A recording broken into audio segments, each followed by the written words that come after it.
All right. Hey everyone. I hope you guys enjoyed that review. Thank you for showing up. I know I just jumped in, so we'll give some time for people to hang out. Hey everyone. And I hope take you guys off enjoyed this. that. Oh, there we go. We don't want an echo. Okay. So if you have any questions about the G3 or S95C, this is a great time to kind of follow up because I know a lot of people have questions. So let's go through who we have here today. Hey Ari, thank you for coming by. Mike, Chintupat, KTM, and of course KG. Hey buddy. So let's hit some quick questions. We're not going to go too long, but I know you guys have a lot of pressing questions that my review may not have answered. So Mike asks, let's see if I can get this over here.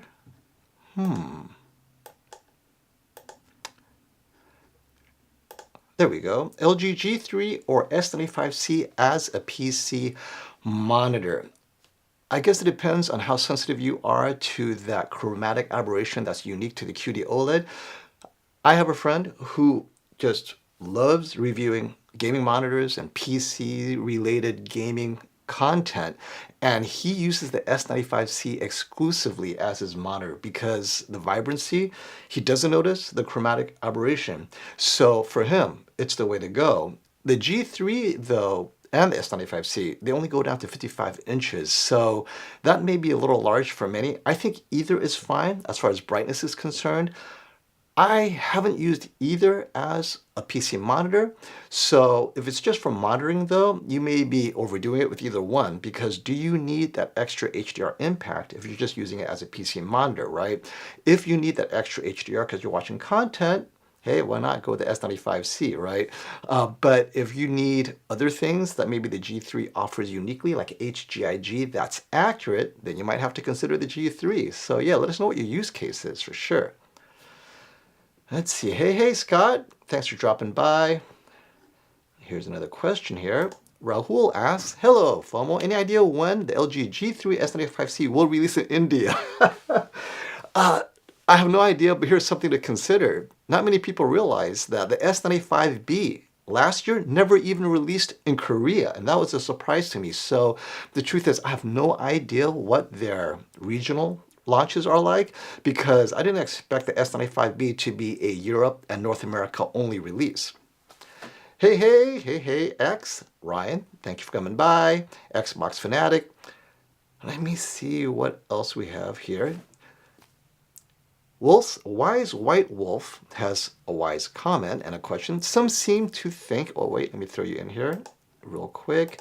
Okay, some seem to think, there we go, some seem to think the colors in game mode is worse on the G3.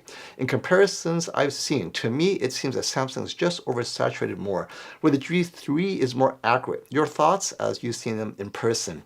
So definitely we have HDR gaming, and you have HDR, and then you have HDR in HGIG and in dynamic tone mapping mode. So the G3, once you get it into HGIG and let's say you have everything calibrated and so forth, the G3 has the closest to accuracy than S95C. However, personally, when I saw them side by side, I was more compelled by the vibrancy of the S95C, and that's a personal preference thing. I know KG thinks the same, right? When it comes to gaming, you know what you like, and I really thought the differences were minor, but the minor differences are in both, well, in HDR mode, even HGIG or dynamic tone mapping, it felt like the Samsung has an extra luminance pop in the specular highlights, whereas the G3, it just does things quote unquote honestly and accurately. So it definitely depends on your preference. Now in SDR mode, the S95C is just so bright. I mean, it's actually competing with mini LED TVs. So that says a lot to me. But definitely it's something that you'll have to consider.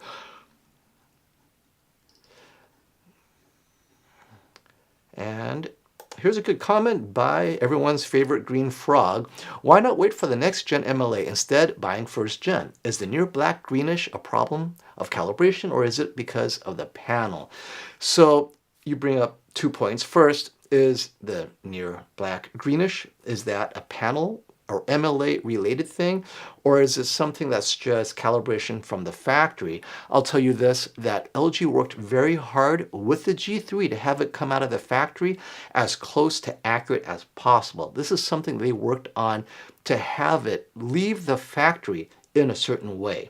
Now, whether they intended to have that slight black greenish tint is another matter, because they know what they're getting, right? And this could always be adjusted with a firmware update, because those things, they can go in there, adjust it, release the firmware, and you're going to have a slightly different saturation out of the box or out of the firmware if you update your firmware, just like Samsung did with the S95B, right? Change the luminance, suddenly the TV is more filmmaker mode accurate. It doesn't stop LG. If they hear enough complaints about this, if they watch Classy's observation about this, then maybe they will, or maybe they feel this is something that people prefer. I don't think it's because of the MLA though, but good point, good question. Hey, Zach D, thank you for coming by. Another question here from AB.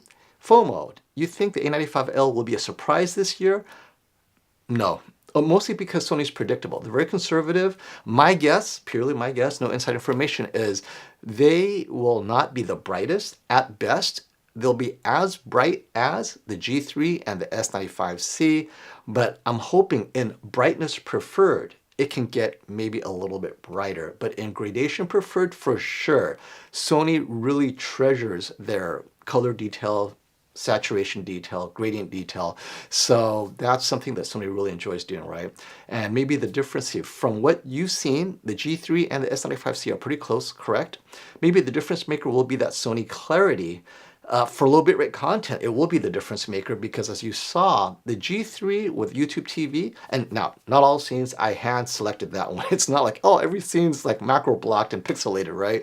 Where there is that issue, the G3 cleaned it up better.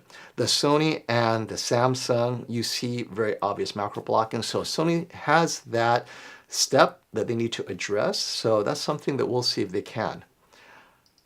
So yeah, Sony clarity could be the difference maker in getting caught up. But I don't know if it's good enough to get ahead. It has to be maybe a bit more than that, given that we know the price premium of 15 to 20%. Let me get through some of your questions here. Here we go. Another one. Hey, Egi di Juice Konikovas. Help me stop the FOMO. That's my job. Trying to pick between the LG C2 and Samsung QN85C. At the shop, they are the same price, 55-inch, but Samsung gives HWS800B, which is a soundbar. What would you suggest? Thanks. Wow. So the C2 and the QN85C. The QN85C is going to be a brighter TV. It's a Neo QLED. It's going to use just everything about it is going to be designed for a brighter room. So if you are in a brighter room, the QN85C may be what you need, because it's designed to have that pop in a bright room. The C2, without anything special, no MLA, no heatsink, I prefer to watch the C2 in a darker room. So between the two, depends on your room. Bright room, you watch a lot of sports like soccer, cricket, hockey. Then the QN85C. Gaming though, might be the C2. So let me know what your use case is, and we'll see if we can get it better. And I love this. The S95C is wildly inaccurate. Let's define wildly. So this is something that I love to discuss. KG, is it wildly inaccurate or just a little inaccurate? I think it's a little inaccurate, but you know, one man's 2% off is another man's 20% off, right?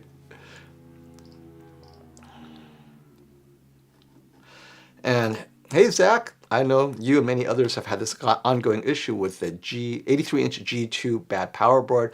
Apparently, it looks like last year's 83-inch G2 not powerful enough to run that giant size. So some people have been having this issue, and that's something to think about. As you go larger, you're going to have issues. Maybe the G3 at 83-inch will work better for you.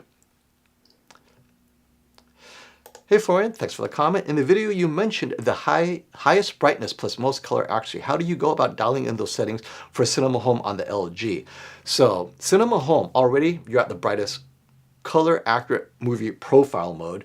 Add in automatic dynamic tone mapping, and then you go with expression enhancer on brightness, and then you add that auto contrast as well, and suddenly you're gonna have a super, super bright TV. So I have all those three things on. That's as bright as you're gonna get. And you still have some of that warmth that's still unique to cinema mode. But if you want to go brighter, then you go to Vivid. So compare Vivid, which has everything on, right? Compare the two and see how much more brighter Vivid is, because Vivid, even Vivid, it's slightly more color accurate than dynamic mode on the Samsung. So you might prefer Vivid in the cases where you're watching it in a bright room. Hey, more rich man. Hello, FOMO. When will we see the LG 83-inch versus the LG 77-inch with MLA? There is no confirmation that the 83-inch will have an MLA next year or the year after. We honestly don't know what their plan is. I mean, I'd love to see it, but here's something you have to consider. The 83-inch, they don't sell as many of those. I would probably see the 48 and 42-inch with MLA before the 83 because they could sell more of those in volume. But again, that's my guess and speculation. So we'll know by CES though. If you could wait, another 10 months, 8 months, we'll find out.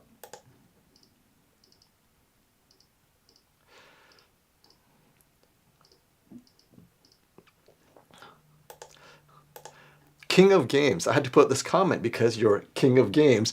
Who wants gaming to be accurate? I understand movies, not gaming. Maybe not accurate, but along the lines of what was the creator's intent, right? So whatever his intent is, but then here's my argument for creator's intent as far as gaming is concerned, especially HDR gaming. If the intent, and they're blasting BT 2020, and they're blasting, I mean, they're using colors that's unique to BT 2020, not on DCI-P3, and then they're grading it to 4000 nits because they have the new Sony 4000 nit reference monitor, right? The G3 has no hope of being accurate. It is no way close to 4000 nits, nor does it have BT 2020, but it is possibly closer to accurate depending on which scenes. But now the S95C can claim, well, our luminance might be more accurate. So what is important to you in terms of creator's intent? That luminance punch at certain luminances, brightness levels, or the color that's closest to the color tone of the creator, which is the creator intending, the brightness impact or the color saturation. It's a discussion worth having about accuracy, but you see the issue. Is it luminance accurate or is it color accurate? If I'm colorblind, I would go with the S95C because I only see luminances and grayscales. If I'm very sensitive to color saturation, I might rather the G3 tone map down and have that color preserved as if the entire HDR was under 1000 nits. Definitely to taste, but things to discuss for sure. Any idea Vizio will try to compete with the big boys? I'm going to do a video on this. Thanks for this, Xbox. So Vizio, I don't know if you guys know, is making so much money selling ads on sucky TVs, they're never going to go back. Right now, get this, their profit margins per TV is more than Samsung. Why should they make their TVs better, reducing that profit margin if they're making so much money on ads? The way they make money right now is El Cheapo TV at the lowest cost possible, pile on the ads and get paid on the ads and sell more TVs that way. It's working really well for them. My fear is that Samsung, LG will go in that direction because think about it. Samsung sells more TVs than anyone, including Vizio. If they were to reduce the performance just a little bit and sell more TVs by placing more ads, they're going to make a lot more money. If Vizio is that profitable with just ads on sucky TVs, this may be the new business model for TVs. The next few years may be the last few years of the best TVs you're going to find. We may be stuck with a flagship product and everything else below that is just terrible because the flagship is that Halo product, but everything below is what makes them money. So keep that in mind. But Vizio, we knew this is going to happen. You started a bad trend. I blame you, Vizio, in 10 years when all I can find are Costco specials. All right. Sorry, I'm a little bit behind the questions, but we'll get it. We'll get to most of them. Hello, FOMO. Hey, Santiago. Do you know if the 4.3 input lag issue, the G2, is persists in the 2023 models? I didn't even know it was an issue, so cannot answer that, but I'm sure we'll get to the bottom of it. Hey, Bush, are you already bored? How long is this live stream going to be? Probably another 30 minutes. I just want to get through as many of these questions as possible because a lot of you guys are asking. And if you notice, I guess right here to my right is a lot of the scenes. I'm hoping none of these scenes will get copyright stricken because I don't even notice what they're doing over there. But you know, something to keep you guys interested while I'm talking. Getting through your questions. As long as there's a question mark, I'll jump to you. Here we go. Jimbo Davis, I'm hearing the LG G3 is the OLED we've been waiting for as far as an OLED for rooms with more light. Yes, that's why for my family use, it's the G3, but I should have mentioned for reference TV review purposes, I am still using the S95C because it preserves color saturation at the brightness required for certain content. The S95C just simply does it better than the G3, but we're talking, you know, Spears and Munsell, 10,000 nit content, 2,000, 4,000 nit, and the like. The G3 for everything else, that would be my choice because sports watching in vivid mode, it's just amazing and something that I know my kids, my family will use in a bright room. So yeah, for rooms with more light, I think the G3 is a safe way to go. And let's see, is the G3 safe for rooms with more light? I don't know about safe, but it is better than before because of MLA for sure.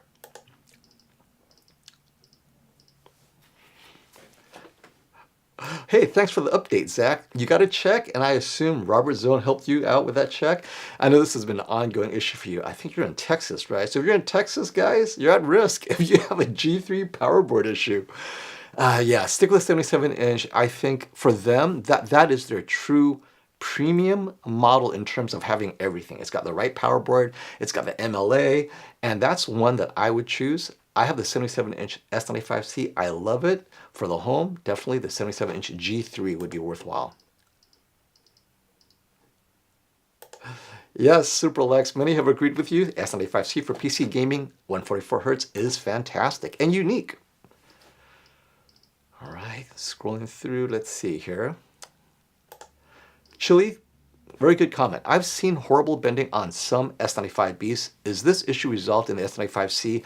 No. So let's separate the issues. It's not coming out of the factory bent. We're talking about carrier irresponsibility. KG had a bent panel and you could see his dent in the box when he received it. That's clearly a carrier issue.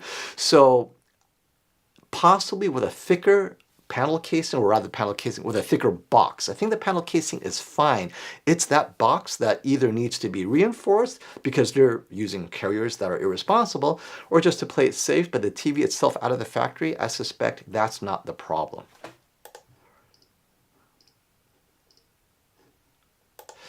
Hey, Bat Tech, no, I did not use Apple TV. I used just Chrome TV or Google TV via Chromecast. Because it was $30, $35 when I picked it up. I figure most people will buy something cheap like that or the Fire TV. Obviously, if you're using something more expensive like Apple TV or an NVIDIA Shield and you offload that cleanup, yes, that's definitely an option. So that takes macro blocking issues from the TV. But since I wanted to test the TV's ability to clean it up, the G3 has that ability, but let's say you already have the A95K or the S95B. Absolutely, right? It's cheaper to get the NVIDIA Shield than to buy a whole new TV if this is an issue for a YouTube TV. Yeah, thanks for that comment. Hey, Scott20. See, if you had to assign a dollar amount to how much better the G3 is over the G2, would you say it's 1,000 is reasonable? G2 is 2,800 recently, so definitely I'll wait for the G3's first sale. Given the obvious improvements, so when we're talking about the last 1% of improvements, you see my finger? The last 1% of improvement, whether it's PC gaming or watches, right? That last 1% is definitely expensive. If I say, hey, TVs for 90% of content, you're going to save a lot of money. It's that last 1%, definitely the $1,000 is reasonable. What's not reasonable is if the Sony A95L comes out, 77-inch size, and it's $1,000 more than the G3. It better be noticeable. But for sure, over the G2, the three things is the DSE, pink tint issues, definitely cleaned up on the G3, and the brightness, that extra punch of brightness is pretty amazing because of MLA. So I think those two things make that $1,000 definitely reasonable. Hey, thanks for the update. Classy is doing all the tests, and his S95C and G3 are both tied at the 10% window measurement. Yeah, I noticed that too, right? So you saw my review with the windows.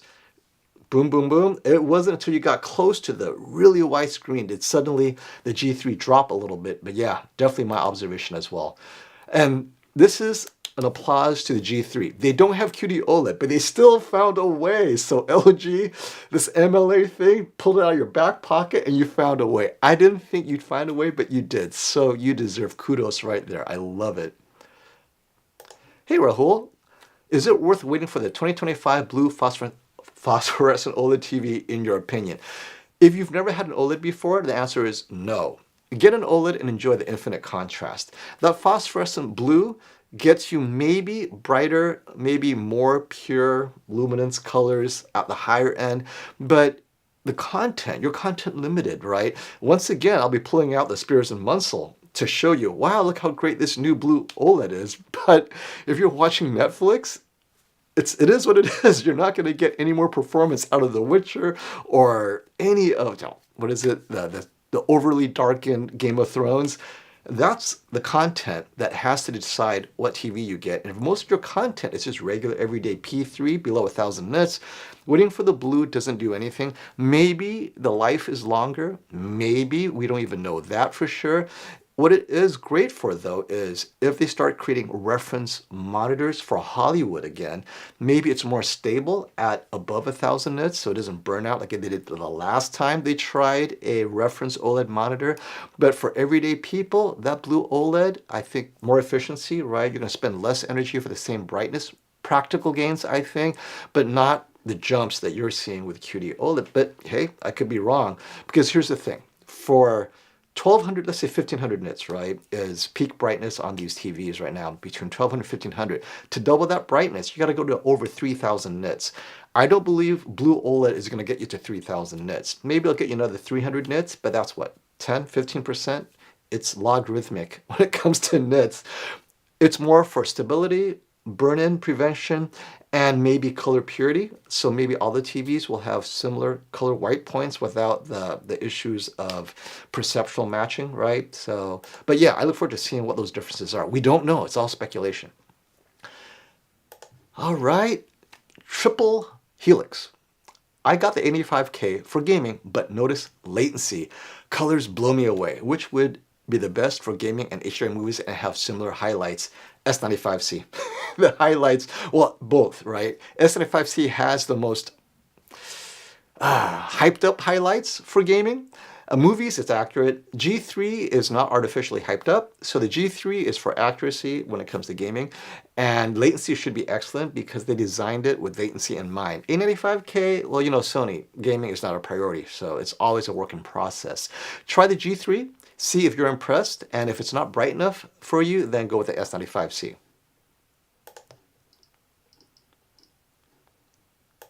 Now, this is a good comment, Red. I'm going to address this even though it's not a question. I think it's dumb spending 4K for a TV with issues like Black Crush, Dolby Vision, G3. Dolby Vision, I think, is a non-issue only because it's just thrown in there, right? Black Crush is something that potentially could be an issue depending on how often we see that. I didn't notice it specifically, but if I stop and I start looking like Gemini Man, right, in certain scenes in the catacomb, oh yeah, it's slightly crushed, I'll have to turn dynamic tone mapping on and so forth. No TV is perfect though. So if I'm watching sports in a bright room, G3 all day long, and for $4,000, you're getting the brightest sports watching OLED. Period. So that's worth a premium for many people at a 77-inch size. But if you're in a dark room, like you're watching reference quality, reference gradation, shadow detail, then wait for the A95L. Maybe they'll do it without the black crushing to the degree the G3 is, but then look at the A95K. It had the red desaturation at low nit content, right? So, and that was an expensive TV. Can't win. S95C or G3. Out of the box, take it home, don't touch it. G3 for my family. For me as a reviewer, S95C because I appreciate the color luminance and I know I will be using that for comparisons, but I have to calibrate that S95C. Uncalibrated, The G3 at home is fine. S95C, I need it to be perfect. And once it's calibrated, it's a match for any TV out there in terms of color accuracy. So definitely your use case. I'm hyped for Hisense, so am I. I'm so excited about the U8K. Yeah, U8K. And speaking of which, the QN95C is coming next week, so you guys get to see what that's going to be like compared to last year's U8H, which I believe beat both the QN90B and the QN900B. So let's see if the QN95C can beat the U8H. It should at 1330 dimming zones. That's almost double the QN95B's dimming zone last year. Hey Bush, why don't Samsung put a Qualcomm Snapdragon Gen 2 chip in the TV so there can be no more UI lag? You know what? I agree, but then you'd have to add an extra $500 to the TV price or extra $100 or whatever that costs. There is no end to the things they can do. It's just a question of, can they meet the price point for profit margins, right?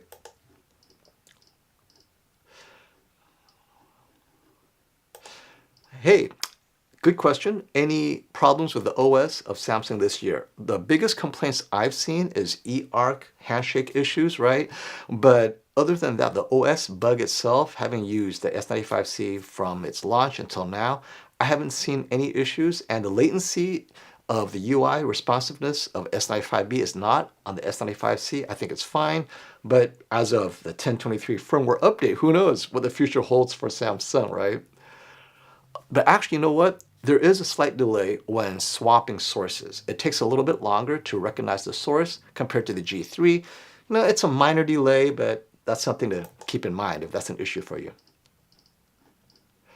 What about the new dynamic tone mapping algorithm in the G3? I love it. I think what the G3 did, okay, so they broke down their dynamic tone mapping, because the word dynamic tone mapping is huge. It's a loaded term, right? Between expression enhancer, dynamic tone mapping, and then auto contrast, whatever, dynamic contrast. All three of them are affecting tone mapping, and they all do three different things. And I love that you have expression enhancer, which is very subtle. And I love that in filmmaker mode, nothing you do will push it too far away from color accurate. So you can play with all three in filmmaker mode and still be closer to accurate. But if you want to go crazy, you go to cinema home, and all three are completely different in cinema home. Expression enhancer is always conservative, but the other two really affect cinema home. Like, boom, super bright. And that's how they compete with the S95C. I definitely like all the different dynamic tone mapping settings on the G3, whereas with the Samsung S95C, you really have two, right? You have the contrast enhancer, and then you have the auto tone mapping, either static or dynamic, one or the other. And I like static for accurate, dynamic for, or active, right? Static and active. Really, those are the two, plus contrast enhancer, but that overdoes a few things for me. There's very little subtlety in the S95C if you enjoy playing with tone mapping, so I prefer the sophistication of the G3 in those settings. Okay, going through your questions. Boy, I am totally behind, so I'm gonna go straight to your questions. Which TV for PC gaming? How about the S95C? Just because 144 Hz and it works, right? Right there, you're ahead of the game.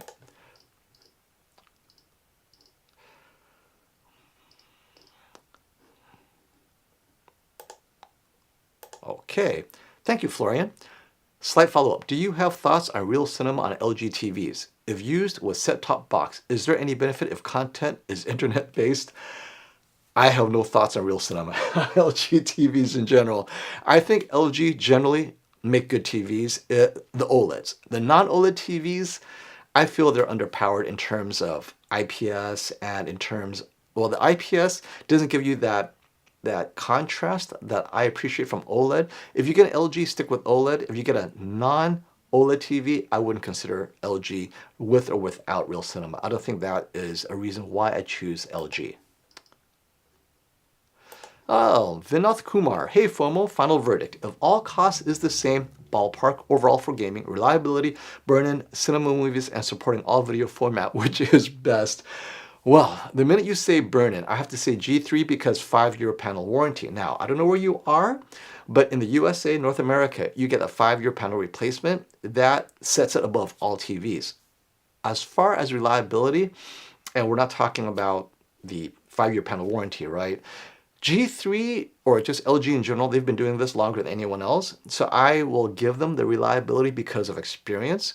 But Sony, though, is very conservative in what they do. We're talking brightness and everything. So I would say the Sony is also pretty good with reliability as well, just because they're very conservative. They don't push their TVs to overperform and then die early. As far as gaming, S95C or G3, I choose gaming.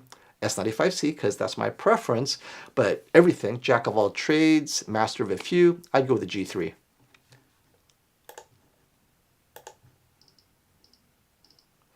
And let's see. Sorry if I'm skipping some of your comments. I do want to hit all your questions ASAP. Is the upgrade from S95B to S95C worth the huge price difference? No.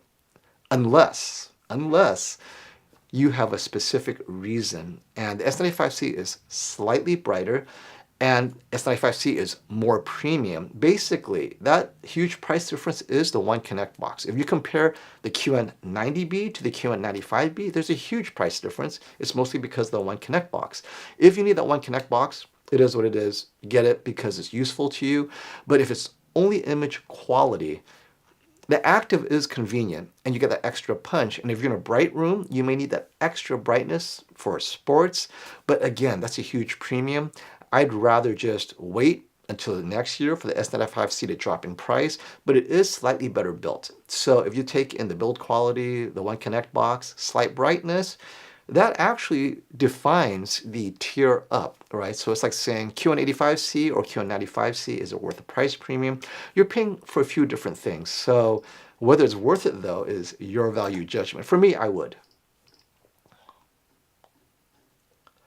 If you watch a lot of static, so I watch a lot of static UI on screen, should I worry about buying the S95C? If it's all day and that's all you're watching, 8 hours a day, and it's the same static, then don't get the S95C because you're not benefiting from it at all. As a matter of fact, you get the frame or get the QN90B because they do just as well with static UI. Remember, OLED, infinite contrast, right? So you're appreciating the complicated scenes where you have dark shadow detail and bright highlights. That's why you get a OLED, QD or WOLED. So your use case, if you watch a lot of Twitch, I think you're overpaying for the S95C. If anything, try the QN95C, wait for that, or the Hisense U8K. You might get more out of that. What TV is the closest to OLED overall? Is there any? Yes, the QN95C should be closest to OLED, the U8K. They're all very close to OLED. They're not identical. We could always choose scenes where OLED will beat it, but overall, we are in the golden age where so many inexpensive TVs come close to OLED if you're just streaming certain content, right? SDR news, they're all gonna look like OLED. So you have to be very specific. What's your use case?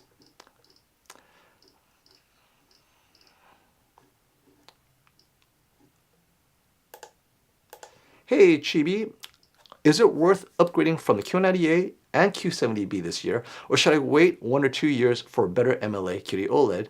Yes, wait. If you have a Q98 and Q70B, you have great TVs. Let's just wait because two things, prices will start to drop, but performance will slowly increase as well. If you wait 2 years, you might even get a first generation blue phosphorescent OLED and have fun being in the conversation about that.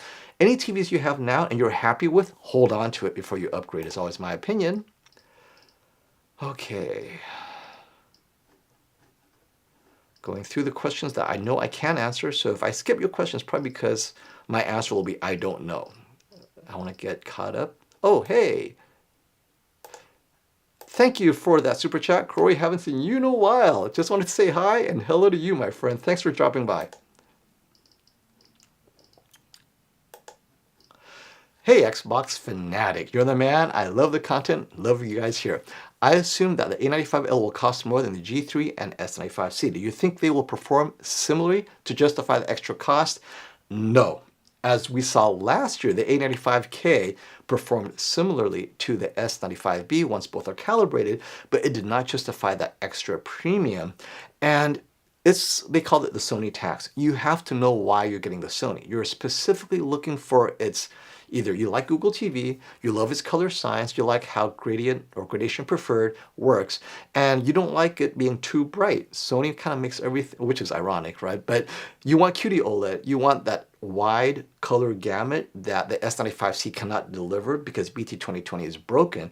If you want a working BT 2020 and you're okay that's not the brightest, then the A95L is there. Does it justify the extra cost? Unless the content you're watching really does show the difference, I cannot say it does. I would get the S95C or G3 before the A95L if it's a 20% premium. Going through this questions. I love you guys have so many great questions. Hey FOMO, would you go with a C3 83-inch or G3 77? C3 83-inch. You really cannot replace the larger size, and I use this as an example all the time. Ultra short throw does not get as bright as any of my OLEDs, and yet at 100 inches, it's just a more immersive experience for my family, right? So the C3 at 83 inches, it's in most content, it's going to look very similar. But if you need that extra brightness in sports, that extra size may also make a difference. So for me, C3 83-inch. What is your favorite game in your childhood? Thanks, Spears and Muscle Frog. And what is your favorite game today, all time? Oh, if we're saying board games, it would definitely be, well, let's see, I have a brain fart. It would definitely be, what was it? It would be, you know what? I'm just getting old. Oh, Chutes and Ladders, that's it. But video games in my childhood, I loved Tempest. It was all arcade games that I played, right? Tempest, I love. Ikari Warriors, these are all giant quarter-driven games. What is your favorite game today all time? Definitely, I was Diablo, the original Diablo. I was on there for so long. I love Diablo. It just changed, blew my mind. And then from Diablo, I went to EverQuest, and then World of Warcraft, and then I had to stop. I got nothing done. Had to answer that question. Okay. Back to TVs, trying to decide whether to get a 65-inch G3 or 77-inch C3. Is there a difference in sharpness? I don't think there is. I don't think that size difference and pixel density difference makes a difference unless you're sitting really close. If you're sitting 8 feet away, 9 feet away, get the 77-inch C3. That extra immersion is very helpful. So if it's not far off, get the larger TV. That's normally where I defer. Unless you say, oh, it's not bright enough, then you go with the G3. Going through your questions. Yes, Ali, G3 does have the 5-year panel warranty in the US. And I think, yeah, for sure in the US. I don't know about Canada, but for sure the US.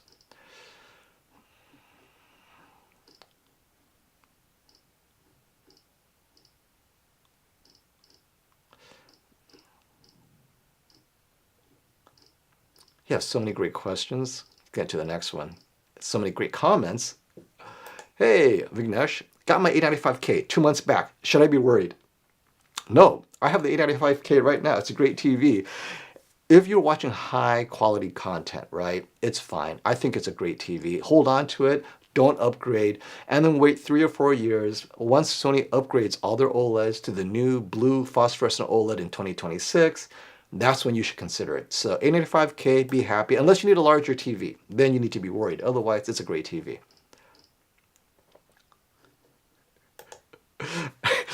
This comment, I just thought, where did this come from? I love it. I love emojis, especially when it's texted emojis.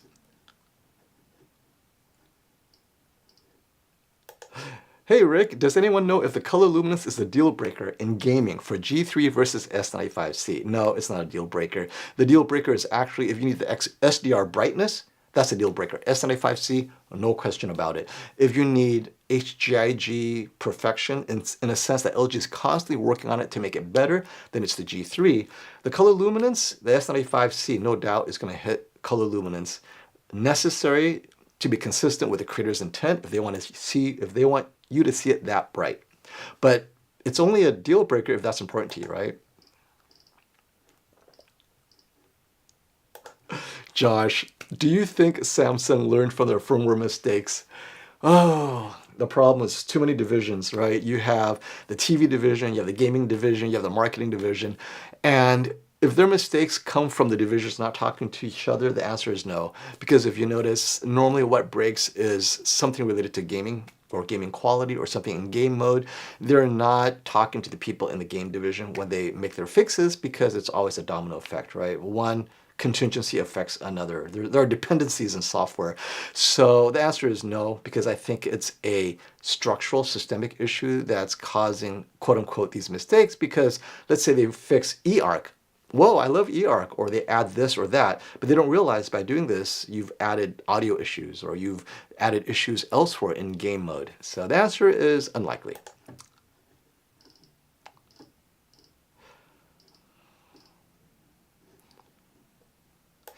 Hey Ali, do you recommend waiting for Sony before picking between the LG or Samsung? Absolutely. Well, actually for two reasons. Not just because to see if the Sony is any good. By the time Sony releases, LG and Samsung would have dropped prices across the board by at least 15%, because by then we're talking getting close to September, if not September, August, September. This is when the first round of sales hit.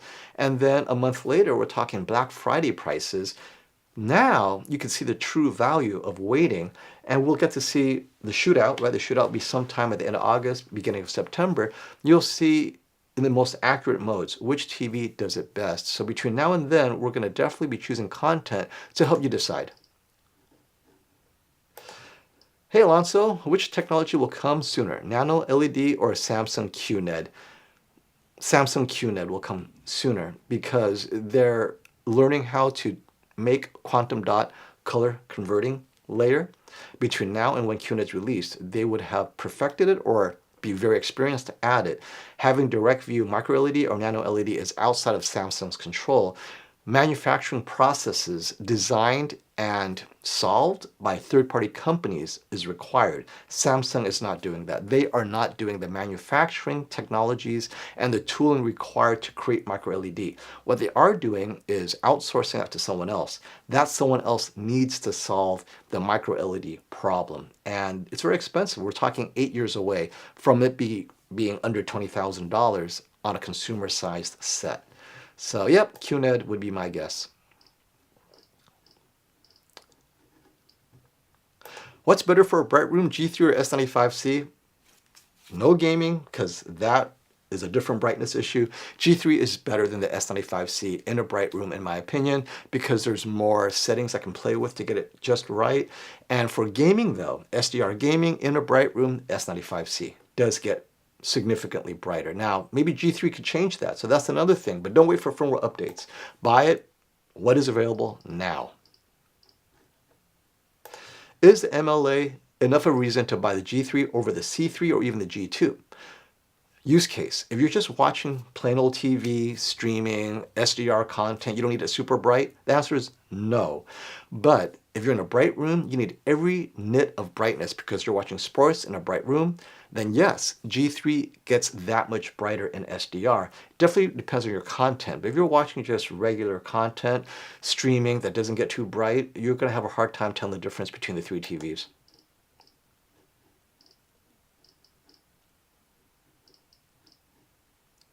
Hey Scott, QNIB better or worse than QN90C? QN90C, different technology. They are actually using ADS panel. They're going to have a wider viewing angle with less color shifting. Arguably, QN90C is better in many ways, including contrast.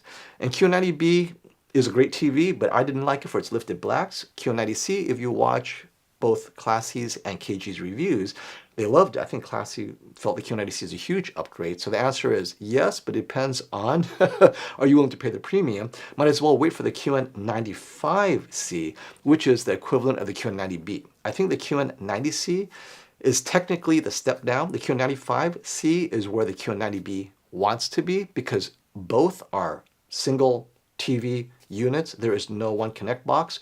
So let's wait for the QN95C and see where it's priced. Which tech is better, MLA or QD-OLED? Absolutely, QD-OLED is the better tech. It's just amazing that LG got its TV as bright, if not a touch brighter than QD-OLED, but brightness isn't everything, right? QD-OLED is better because luminance, purity, and saturation is better, but you're not going to see that in all content though. Most content, they will look identical.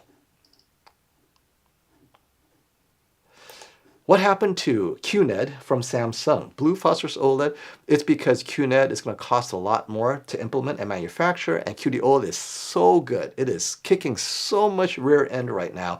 They don't need to turn to QNED. They will turn to QNED as soon as there's a true threat to QD-OLED. And phosphorus blue is going to be similarly priced as its current one, so without raising prices much and without doing any further R&D, they just have to transfer what they know to the new phosphorescent blue and save a lot of money doing that. All right, I'm getting closer to catching up. You guys are awesome. Going through all these comments, looking for question marks. I can jump into question. Here we go. Hey, Suraj. Hey, FOMO. Is the processor upgrade a significant step up from the Alpha 9 Gen 5? If LG G2 and C3 are similarly priced, would you still go for the C3? Yes, I always want to go for the latest processor because I don't know what firmware updates will be coming in the future. And I know for sure with each processor upgrade, it gets slightly more powerful. And this often determines why some older TVs do not get the firmware features that the later TVs get. So for me, the firmware features have more use cases that apply to my daily living than slight brightness improvement of a G2, let's say, right? So I go with the C3, especially when you get a larger size. I prefer the newer processor and the newer panels, possibly as well. Is the S95C more accurate than LG? Panel lottery, they are so close. Arguably, yes, in many cases. And when I say yes, I'm going to be very specific. Color luminance makes it more color accurate with bright HDR content that the LG has to desaturate to get there. So something to keep in mind. But if you get them both calibrated, they're going to be nearly identical in most content. If you still have the C10, don't upgrade until it breaks. Or unless you're getting a larger TV. Okay, going through. 98-inch TCL. Not in my house. I had to take that. I think the QM8 may come in a 98-inch. I'm not certain. That would be great, wouldn't it? All right. Oh, caught up with all your questions. All right. Oh, here you go. Boom. Rick Johnson, when do you think 8K will become the gaming movie standard like 4K is right now? Not for a very long time. It's just so expensive. All the bandwidth it takes to store, process, move that data around. And what do you get out of it? Not much, because not enough people have the TVs and the demand isn't there. It's just not worth it until it gets a lot cheaper. So, I mean, not many people realize that some of the early 4K movies were upscaled 1080p. I mean, Star Wars, right? Some of those sequels were filmed in 1080p and it was stuck there. They couldn't do any better than that. So content drives the technology. And if the filmmakers are like, you know what does it matter? Stick with 4K. It's not until jumping to 8K content creation is within, let's say, 15% of the cost of 4K, I think, will we get more content in 8K. But even then, do we have the bandwidth for it? Are the compression systems enough? Because one stream of 8K is already difficult. Can you imagine 1,000 people in the same neighborhood streaming 8K? We have huge capacity issues for 8K.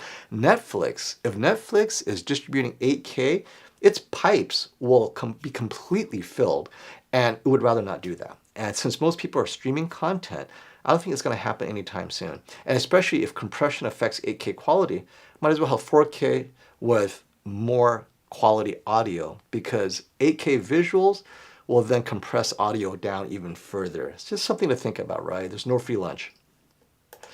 Hey, more rich, is it worth getting the 77-inch 77-inch G3 over the 83-inch G3 for a dark room?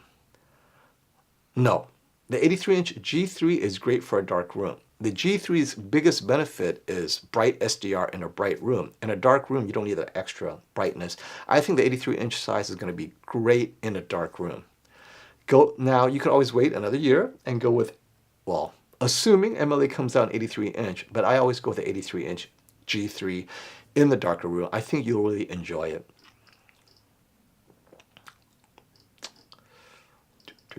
Going through great questions. Here we go. Jiraiya, good question, very technical. Did you hear about the upcoming partnership between JDI and HKC that they are planning to tool HKC's factory to make eLEAP OLED? So that's something to look into. The eLEAP OLED is most likely for tablets and smartphones because eLEAP specifically solves the FMM, multi-masking issues related to RGB OLED creation. TV OLEDs, WOLED, and QD-OLED do not use FMM, so eLEAP may not be relevant to that. But I could be wrong. Maybe they'll find a way to apply it. Early thoughts on U8K? It's too early. I don't have it yet, but I will be comparing the QN95C to the U8H sometime next week. Is the A95L going to be better than the S95C? It depends in what, right? So the word better is such a loaded term. The answer is overall, no. But in certain things, probably, because every TV has their strength and every TV has their weakness, right? Because if the A95L improves its upscaling, low bit rate upscaling, so that it can do YouTube TV better, the answer is yes. S95C is pretty much unchanged with low bit rate content, which is not great. I'm in the market for a new 77-inch OLED. Should I get a QD-OLED display or an LG display? Another question. That depends on your use case. QD-OLED is phenomenal. I have the S95C 77-inch. I love it, but if I'm watching a lot of low bitrate YouTube TV, I'd get the LG 77-inch G3. So it really depends on what your content is because you may be exposing your TV to the weaknesses that it wasn't designed to solve. Okay, here's a good question. Thank you, Dennis. For a basement with no windows and for streaming sports and movies only, no gaming, 77-inch G3, but there are no windows and it's dark, maybe the S95C. This is a good one. I'd go with, which would I go with? I'd go with the, putting in a dark room makes it hard for me. If I have them calibrated, I go with the S95C.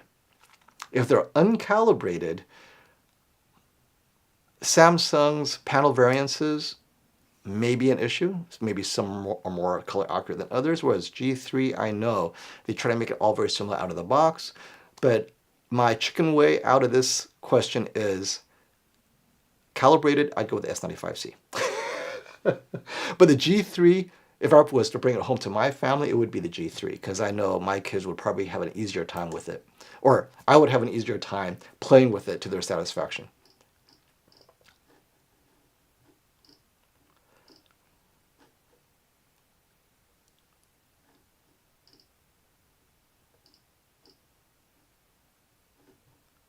Hey, Skywatcher, I must have missed your question. Oh, there we go. I see it. No question mark. Hey, I want an 85-inch TV between 5 and 6 grand. Which is best overall? So avoid any 900 or 800. The 8K really holds back the performance of the TV, right? Should I get a 77-inch S95C? Yes, I would get that over the QN900C 75-inch. Comparing the two, yes, I know if Leo you're watching sooner or later, the 900C is good, but I felt that S95C had more of the things I appreciated. I'd go with the S95C, but I get a new TV every 3 or 4 years. If durability is an issue, get the 95C, not the 900B. Look for the 85-inch QN95C when it comes out. I think the 900B or the 900C will underperform the 95C. So something to think about, 85-inch QN95C, you'll be out between 5 and 6 Gs. And also wait for the 85-inch Sony X95L. Yeah, that could also be in the running if it's that price. It should be that price too. Oh, a lot of great super chats here. Thanks, KG, your brother from another mother. Any possibilities for better upscaling tech or standalone devices for 4K to 8K streaming? Well, standalone devices, everyone says the Shield has the best standalone upscaling of sources for streaming and the like, so that's one possibility. But as far as anything better than the Shield, not that I know of. And thank you. Hey, I haven't seen you in a while, Mr. Goel. What happened to Pass the Remote channel? Honestly, Brandon and I have been so busy. We're always back and forth, and we're like, As you've noticed, I haven't done a lot of live streams unless it's on site or this is a special one where I'm directing a lot of the questions about the G3. It's just we have so much content that we want to deliver and it's requiring shooting and then editing and we just don't have time, but we'll try to do something special at some point. But thanks for the concern and the question.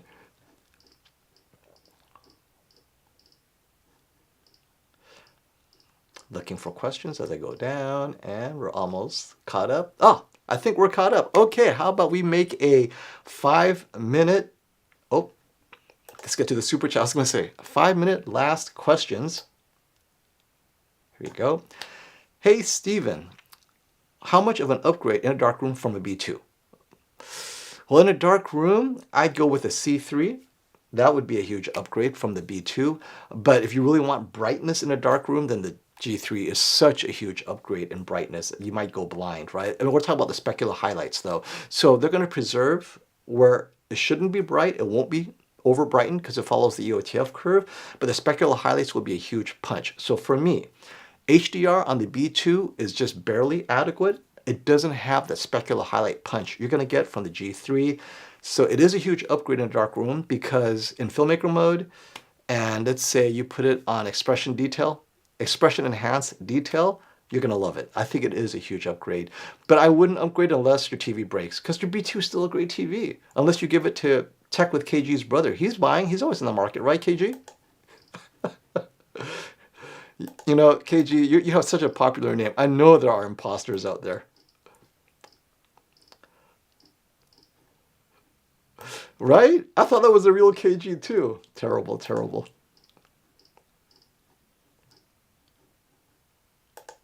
All right, Classy, thanks for dropping by. We're going to wrap up. I'm going to hit a few more questions, and in 5 minutes, we're going to call it a day. Thanks, everyone, for showing up. Let's see, another question here, Jiraiya. Do you think LG Display makes a 42-inch and 48-inch MLA OLED panel next year? I'm hoping. I have no inside info, but this is something that a lot of people are turning to. Instead of an overpriced monitor from Gigabyte or Asus, an LG G3, C3 with MLA or C4, G4 with MLA is what I would want as well. So, I think you could sell more of these. So my guess, my hope is yes, but don't know. I'm not an imposter. I love you guys. Which non-OLED, non-OLED question. Which non-OLED 2022 model would you suggest to use as a PC monitor? A max is $50. You're putting me in a spot. Obviously, I don't know what you mean by max 50. However, non-OLED 2022 TV models, I would say it would have to be a VA panel. It would have to be small so I can sit up close to it. But the problem is that would leave you with a QN90B, the smallest QN90B available, because it's the best one on the market last year. QNED. That's my default answer.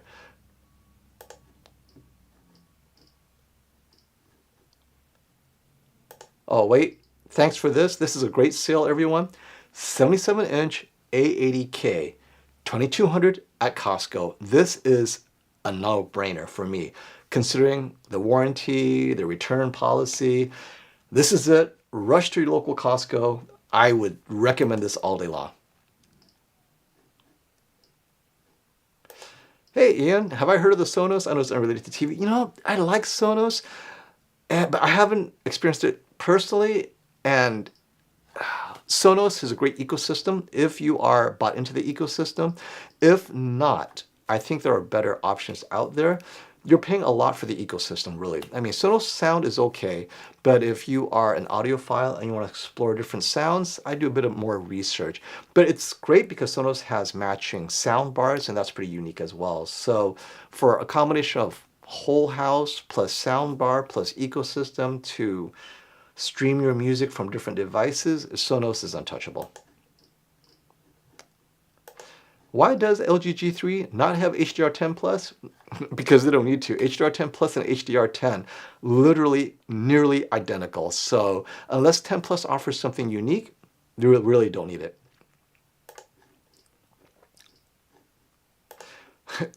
I love these use case questions. Thank you, Whiteboard.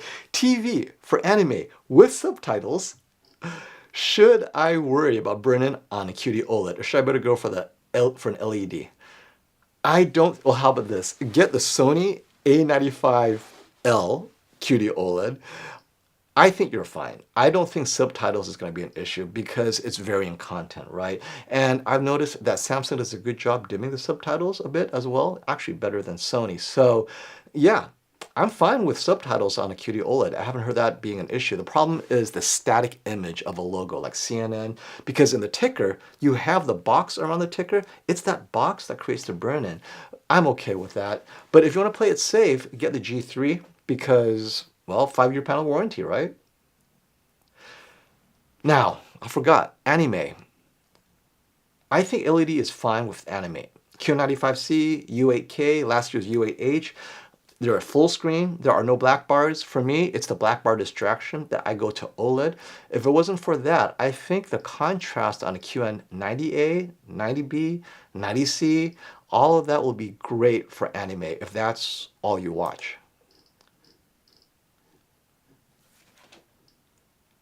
Hey Michael, when is the QN95C going to be released? Is it worth it over the QN95B? I think it's being released soon. I'm going to have it next Thursday, so I'm sure it'll be released shortly. I'll let you know if it's worth it over the Q95B because I'll be comparing the 95C to the U8H, which I have here in the studio still. And we know that the U8H did better than the 90B and the 95B in terms of HDR impact and accuracy and shadow detail and blooming control. So if the 95C can noticeably do better than the U8H, we have ourselves a new benchmark for Mini LED this year. Great question, Ali. For someone who's never owned OLED TV, does it make sense to pick between the C2 or S95B rather than new model? If yes, which one? I'd say get the C2 and then upgrade later because the C2 comes in 83-inch. It comes in more sizes than the S95B. And since you've had neither, the C2 is a more mature product. I think you'll be fine. And they both have all the qualities identical for what OLED represents. And then when you do upgrade, let's say in 5 years, it'll be a huge upgrade because the technology would have improved using blue phosphorescent OLED.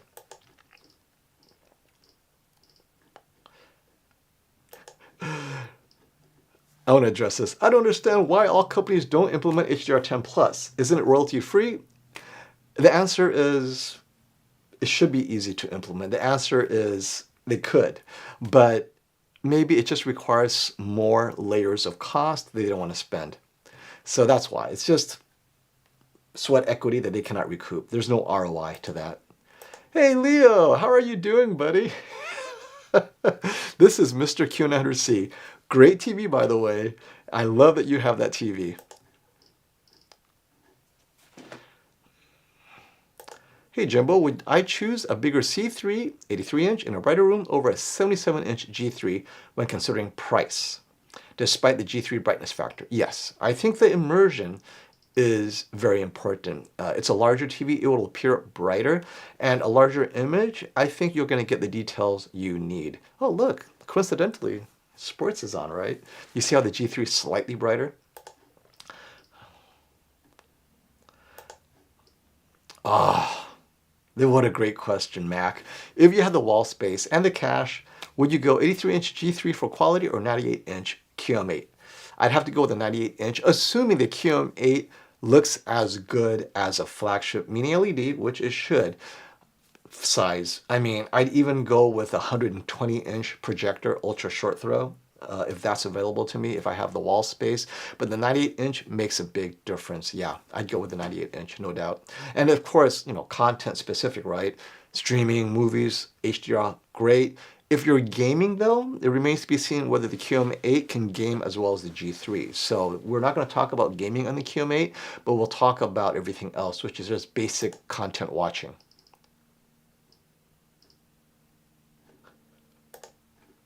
Anything with a sub is going to be great, Zach. I am a big fan of adding a sub. But come on, you're comparing it to a Bose, right? But yeah, the Sonos Arc is great. You got yourself a nice flagship soundbar for sure.